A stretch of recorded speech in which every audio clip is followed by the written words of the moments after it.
I watched Carry On, and I can see why everybody's been recommending it. It's a pretty good action movie. If you're looking for some dumb, fun action, you can certainly do a lot worse.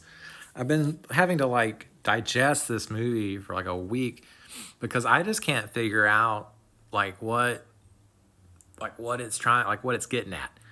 So I'm gonna spoil this movie. Again, go watch it. It's fun enough, and if this doesn't bother you, then it's a fine little action movie. I mean, it's got some like there's some clunky dialogue and stuff, but overall, it's pretty good. It's tightly edited. The performances are really good. It's a tense, fun movie. This guy leaves his goddamn workstation way too much, though. Like, I was more stressed about that than I was the 250 people's lives at stake. I just kept thinking, like, let those people die, man. Get back to work. You're going to get in trouble. Which is not a good thought to have, and it's just showed that capitalism has, like, completely fucked my goddamn psyche up. But aside from all that, I was confused by, like, the twist of this movie. So, like, the twist of the movie is that the people that are paying Jason Bateman are American weapons manufacturers and defense contractors, and they're trying to commit a false flag operation against one of their own, like a senator that they own, and she has proposed a bill that would increase their spending. That bill was voted down, so now they're going to kill her in a false flag operation, and hopefully that will encourage Congress to pass the bill the next time another one of their senators that they own proposes it. Okay, to me, that's an unnecessarily convoluted political message for this movie to have, especially to just throw in via a monologue at the very end of the film.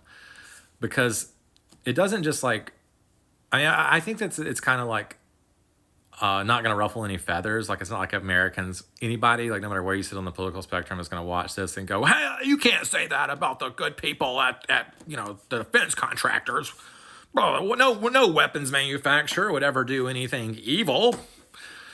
I think it's pretty safe. It's pretty safe to throw them under the bus. It's pretty safe to make them the villains.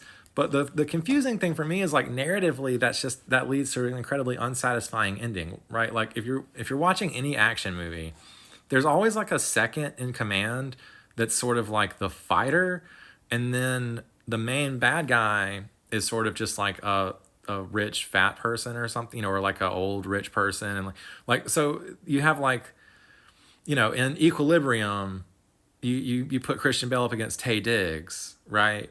But Taye Diggs isn't the main bad guy. Then after he dispatches and cuts off Taye Diggs' face, then he goes and fights Robert the Bruce from Braveheart. I've only seen Equilibrium once, like 20 years ago. I don't know why I'm using it as the thing. In Roadhouse, he has to kill that guy that says, I fuck guys like you in prison. And then he has to go kill the big bad guy, right? That it's just what doesn't feel good when the second lackey guy dies and then the real bad guy gets no justice, right? Like, we watched Jason Bateman have a horrible, agonizing death at the hands of a weapon that he didn't make, right? Someone else made and gave to him for this. And they paid him a bunch of money to do this. So when do those guys get justice? They don't. It's just left unresolved. And then this guy goes and joins the LAPD, who I can only imagine is one of their clients.